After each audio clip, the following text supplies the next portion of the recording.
Hello student, तो आज मैं आपके लिए लेके आया हूँ कक्षा 8वीं की गणित का अध्याय नंबर 2।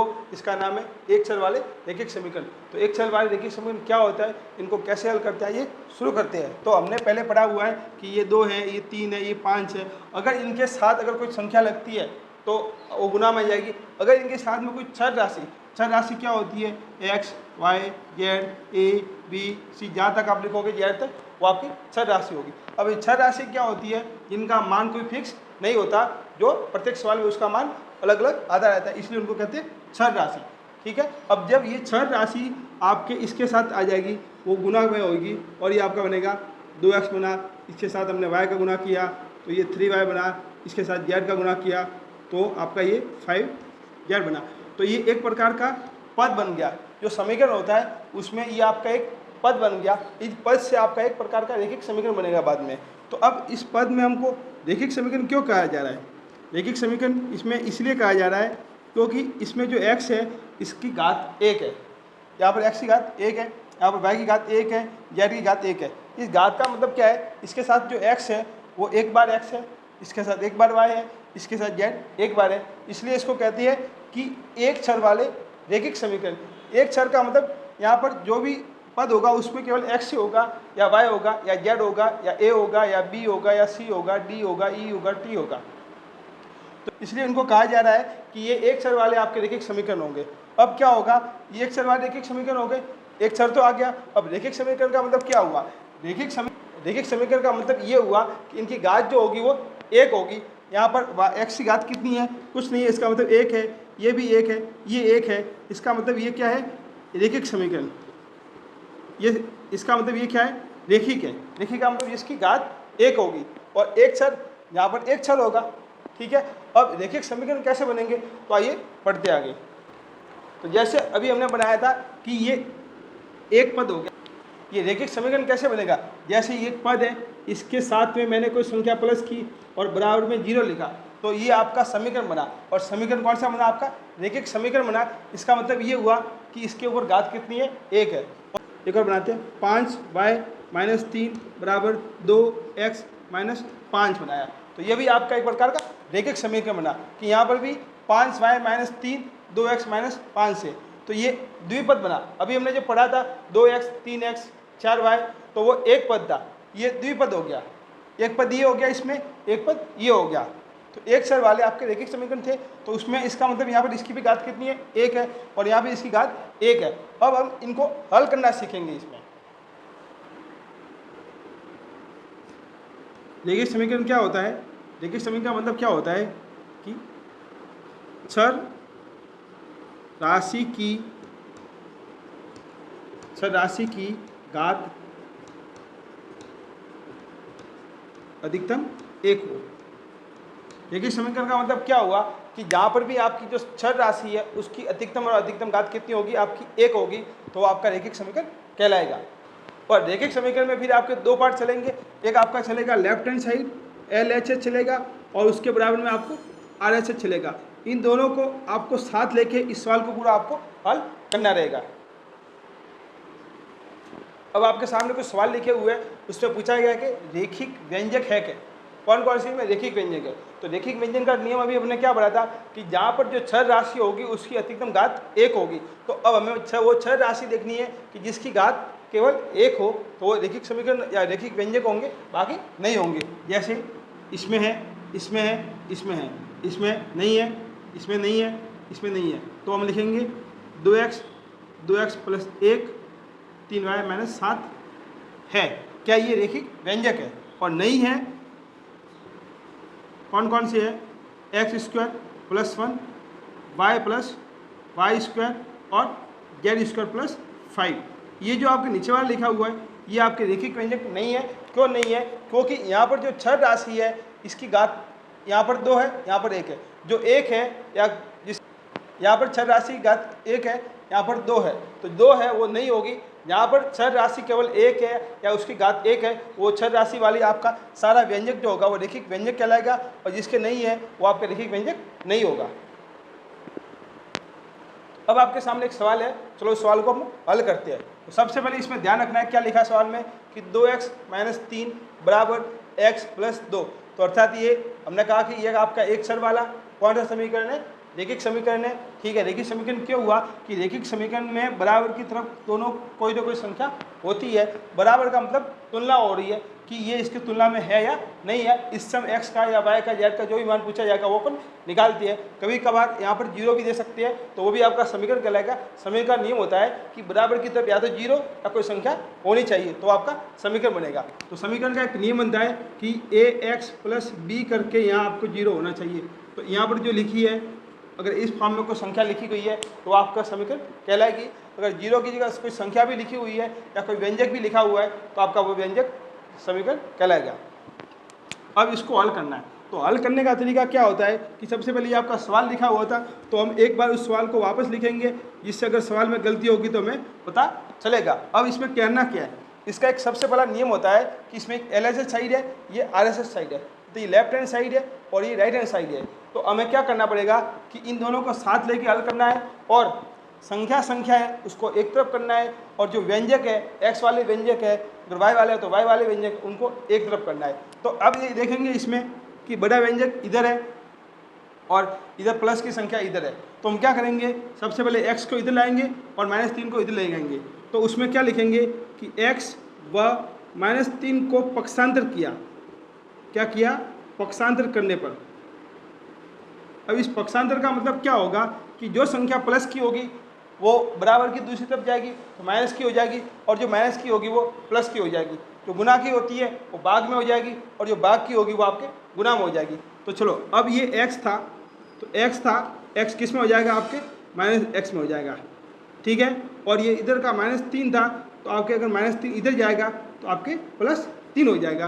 तो चलो आप सवाल करते हैं। अब सबसे पहले हमने यहाँ 2x लिखे, अब हमने x को इधर पक्षांतर किया है तो आपको यहाँ -x लिखना पड़ेगा, क्योंकि x पक्षांतर करने पर आपका -x हो जाएगा। फिर बराबर की तरफ आपको बराबर लिखना है। फिर आगे क्या करना है कि इधर से आपने x को इधर उठा लिया तो यहाँ पर सिर्फ आपका ये अकेला 2 बचा, और फिर ये आपने -3 को इधर पक्षांतर किया है। देखो यहाँ पर -3 आपने पक्षांतर किया तो जैसे आपने -3 पक्षांतर किया तो प्लस आएगा, और प्लस को यहाँ हमने लिख दिया।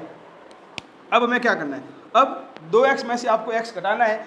2x में से x जाएगा तो आपके x रहेगा। इसका मतलब ये था कि यहाँ पर 2 बार x था, x + x था। देखो x + x करोगे तो आपके 2x बनेगा, और x का आप x से मल्टीप्लाई करोगे तो x² बनेगा। अब आपको ध्यान रखना है कि ये 2x है और ये x² है। अब अपने पास इतने x थे तो उसमें से एक x कम किया तो आपके पास x बचा। अब इस 2 के साथ में हमने 3 को प्लस किया। जब भी आप 2 के साथ 3 प्लस करोगे तो आपका कितना आएगा, 5 आएगा।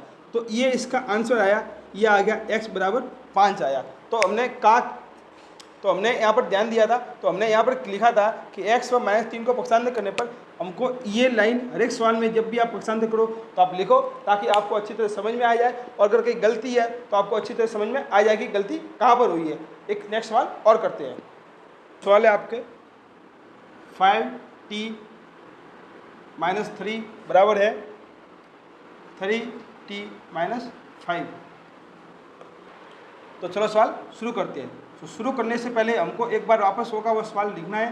ध्यान रखना आपको अपनी कॉपी में भी और एग्जाम में भी सवाल को इस तरह से हल करना है। अब हमें करना क्या है, अब हमें सबसे पहले पता लगाना है कि कौन सी संख्या किधर पक्षांतर करनी है। तो यहाँ पर 5t - 3 है और 3t - 5 है। तो हम कहेंगे कि ये जो 3t है इसको इधर पक्षांतर करेंगे, और ये -3 है इसको इधर पक्षांतर करेंगे। ठीक है, तो आप यहाँ लिखोगे कि 3t व -3 को पक्षांतर करने पर, ध्यान रखना हम यहाँ इनको पक्षांतर कर रहे हैं तो लिखेंगे पक्षांतर करने पर कौन क्या हो रहा है। अगर 3t है आपके बराबर की दूसरी तरफ जाएगा तो यहाँ पर ये कुछ नहीं है इसके साथ निशान, तो जिसके साथ कोई निशान नहीं होता वो प्लस में होता है। तो यहाँ से प्लस किया तो ये आपका -3t हो जाएगा। फिर अब आपने -3 को और पक्षांतर किया है तो -3 किधर है, ये रहा, -3 इधर है, अब दूसरी तरफ ले जा रहे हो तो आपका वापस +3 हो जाएगा। चलो, अब ये जो हमने चेंज किया है वो चेंज इसमें आपको रखना है। 5t हो गया। अब 3 को तो आपने इसका पक्षांतर कर दिया, लेकिन इधर से हमने इसको लाया है तो ये किसका हो जाएगा, आपका -3t हो जाएगा। बराबर में अब क्या करना है, बराबर में आपने इसको तो इधर ले आए तो इधर आपका -5 रहेगा। कितना रहेगा, -5 रहेगा। अब आपने यहाँ पर जो -3 था उसको पक्षांतर किया तो आपके प्लस के 3 बन जाएंगे। ये आपने इधर लाया है और इसको इधर लाया है, ठीक है। अब 5t में से 3t को घटाया आपने तो आपके पास 2t रहे, 2t रहा, ये 2t लिखा बराबर। यहाँ पर देखो -5 में से 3 जाने हैं, ठीक है। वैसे आपके +3 की संख्या है तो हम कहेंगे कि -5 में से जब 3 जाएंगे तो आपके पास 2 रहेंगे। कितने रहेंगे? और ये 2 रहे। और जैसे ही आपके यहाँ 2 रहे तो अब आपको देखना है कि बड़ी संख्या का निशान कौन सा था। हम कहेंगे बड़ी संख्या या माइनस की है तो निशान इसके साथ माइनस है, तो इसका निशान भी कौन सा होगा? माइनस होगा। अब हमें यहाँ पर t का मान निकालना है। तो जैसे हम t का मान निकाल लेंगे तो हम वापस कहेंगे कि यहाँ पर जो संख्या इसके साथ गुणा में है, t के साथ 2 संख्या क्या है? ये 2 गुणा में है। तो जैसे ये गुणा से हटेगी तो इसके नीचे भाग लगेगी। क्या लगेगी? भाग लगेगी।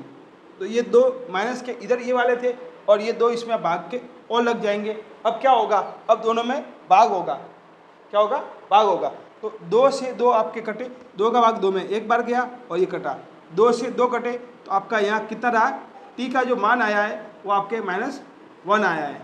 ये आपका सवाल था, प्रश्नावली 2.1 का दूसरा सवाल था। हम एक सवाल और करते हैं। 7 नंबर वाला है, वो है x बराबर 4/5 कोष्टक है x + 10, ठीक है। ये सवाल है। सवाल बहुत छोटा ही दिख रहा है लेकिन काम का सवाल है। अब इसमें क्या करेंगे? अब इसमें वापस अब हम इसको एक बार वापस सवाल को लिखेंगे। ये लिखा कोष्टक x + 10 किया। अब हमें क्या ध्यान देना है? अब ध्यान देना है कि इसके नीचे कुछ नहीं है, इसके साथ संख्या है। तो हम क्या करेंगे कि ये इसके साथ रहेगी और यहाँ पर इसका वज्र गुणा करेंगे। क्या करेंगे? वज्र गुणा। वज्र गुणा का मतलब होता है कि 2 जो भिन्न होती है बराबर में और इनका जब अंश का हर से और हर का अंश से गुणा करते हैं उसको कहते हैं वज्र गुणा, अर्थात क्रॉस गुणा कहते हैं, ठीक है। अब हम क्या करेंगे? वज्र गुणा करेंगे। इसके नीचे कुछ नहीं है, इसके नीचे हमने 1 लिखा, इसका गुणा 1 से किया, इसका गुणा इससे किया, तो 5 का गुणा आपने x से किया तो आपका 5x आया। अब 1 का गुणा 4 से किया तो 4 तो आया, लेकिन 4 के साथ में ये x + 10 सीधा का सीधा रहेगा। ये 5 का गुणा x से किया तो 5x आया, 4 का 1 से किया तो 4 आया, और इसके साथ में ये संख्या हमेशा आपके ऊपर रहती है तो ऊपर ही आएगी। अब देखो इसको अंदर गुणा करते हैं। 4 का x से किया 4x + 4 का 10 से किया तो आपके कितने हो जाएंगे? 40, और 5x इधर रहा। अब वापस देखो पक्षांतर वाली स्थिति आ रही है कि जो 4x है इसको पक्षांतर करना पड़ेगा। आप यहाँ बॉक्स में लिख सकते हो 4x को पक्षांतर करने पर, क्या करने पर? पक्षांतर करने पर। तो हम यहाँ इसको पक्षांतर कर रहे हैं। 4x है, इधर जाके आ जाएगी आपके -4x। तो ये 5x था, ये -4x हो गया और बराबर आपका यहाँ 40 रहा। अब 5x में से आपके 4x जाएंगे तो आपका कितना रहेगा? 1x रहेगा, और बराबर कितना रहेगा आपका? इसका मान 40 रहेगा। तो यहाँ पर x का मान कितना है? आपके 40 आया है। तो हमने यहाँ पर 2 सवाल किए, प्रश्नावली 2.1 के, एक तो दूसरा सवाल किया है, एक 7वां सवाल किया है। तो अब आपके सामने 9वां सवाल है, उसमें दिया है 2y + 5/3 बराबर 26/3 - y। तो इसमें भी वही है कि एक बार हमको वापस सवाल लिखना है। ये लिखा। अब क्या करना है? अब इसको डायरेक्ट अपने पक्षांतर करके भी कर सकते हैं, लसब लेके भी कर सकते हैं। अब हम ध्यान से देखेंगे कि ये भी 5/3 लिखा हुआ है और 26/3 लिखा हुआ है। तो इसका मतलब अगर हम इसको पक्षांतर कर दें एक बार में तो हम इसको आसानी से हल कर सकते हैं। तो जल्दी हल करने के लिए अब इसको पक्षांतर करेंगे। पक्षांतर करने पर किसको कर रहे हैं? हम कर रहे हैं 5/3, किससे हो जाएगा? -5/3 हो जाएगा, और ये y है, -y को करेंगे तो आपका y बन जाएगा, ठीक है। हमने 2y था और ये y इधर लाया तो आपका ये प्लस का y हुआ। फिर आपके इधर ये 26/3 था और 5/3 इधर लाया, 5/3 इधर लाया, तो ये देखो 5/3 प्लस का था, आप इधर ले गए तो आपके किसका बन जाएगा? माइनस का बन जाएगा।